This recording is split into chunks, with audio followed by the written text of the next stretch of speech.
अस्सलामुअलैकुम। इन कैसे हो आप सब लोग? आई होप आप सब ठीक ठाक होंगे।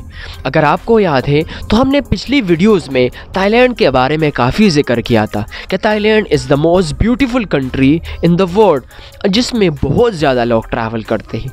अगर दुनिया में 197 कंट्रीज़ है, इन 197 कंट्रीज़ में सबसे जो ज़्यादा ट्रैवल किया जाता है तो उसमें थाईलैंड भी एक कंट्री है।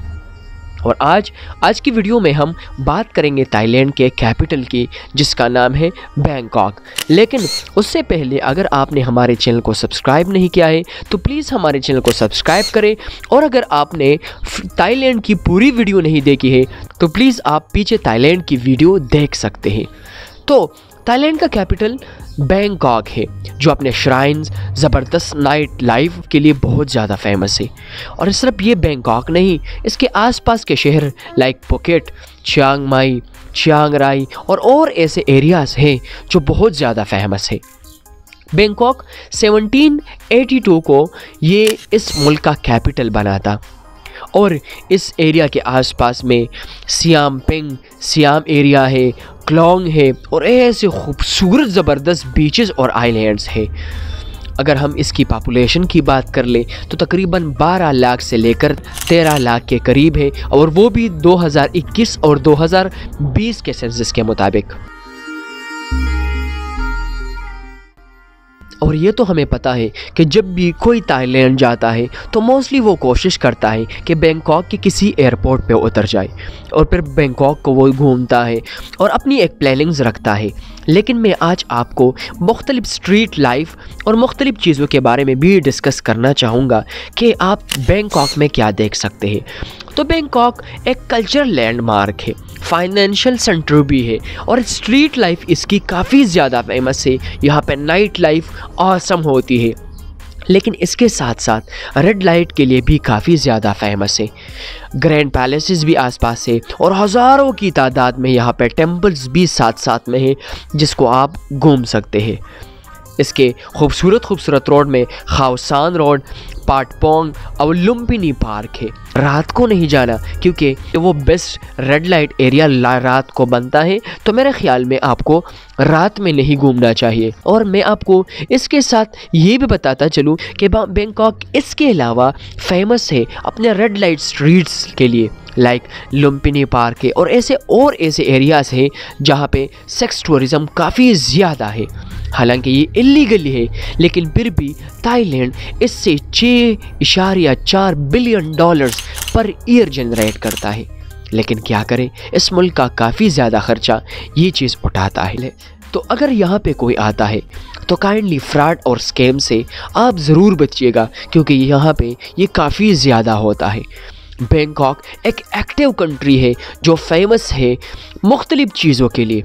एक्टिव कंट्री टूरिज़म के लिहाज से मैं कहूँगा, क्योंकि पर ईयर काफ़ी ज़्यादा टूरिस्ट आते हैं। बैंकॉक में ऐसा ज़माना भी आया है जहाँ पे पर ईयर के लिहाज से 40 मिलियन, 38 मिलियन और 45 मिलियन के आसपास भी टूरिस्ट आते थे।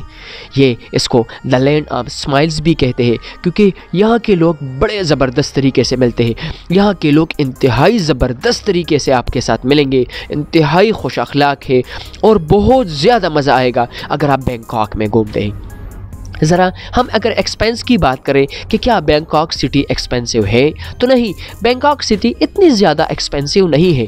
अगर आप स्ट्रीट फूड खाते हैं, अगर आप होटल की बजाय हॉस्टल में ठहरते हैं, ज़्यादातर वॉक करते हैं, और बैंकॉक में आसपास के एरिया को घूमने के लिए आप स्कूटी का इस्तेमाल करते हैं, तो इसका मतलब है कि ये पर एक्सपेंसिव नहीं है, आप अपना ख़र्चा काफ़ी बचा सकते हैं। तो ये डिपेंड आप पे करता है कि आप लग्जरी पसंद करते हैं या बजट पसंद करते हैं। लेकिन बैकपैकर्स के लिए थाईलैंड बहुत ज़्यादा ज़बरदस्त है।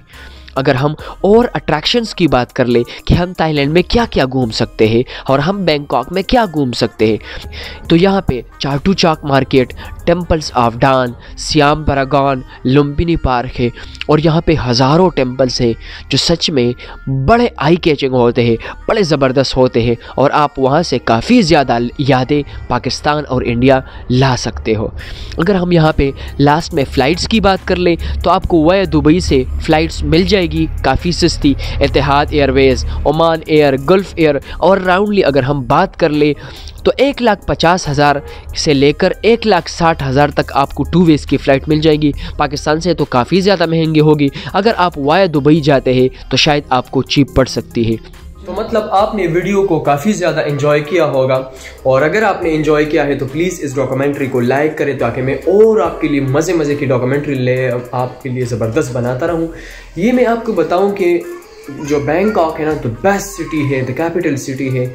और यार हर बंदा जब भी थाईलैंड जाता है ना तो बैंकॉक को बड़ा ज़बरदस्त तरीके से घूमता है, और मेरे ख्याल में Bangkok is the best city घूमने के लिए यार काफ़ी पर। और इसके अलावा बैंकॉक एक बड़ी फैंटास्टिक सिटी है, बड़ी ज़बरदस्त सिटी है, लोग घूमने के लिए आते हैं।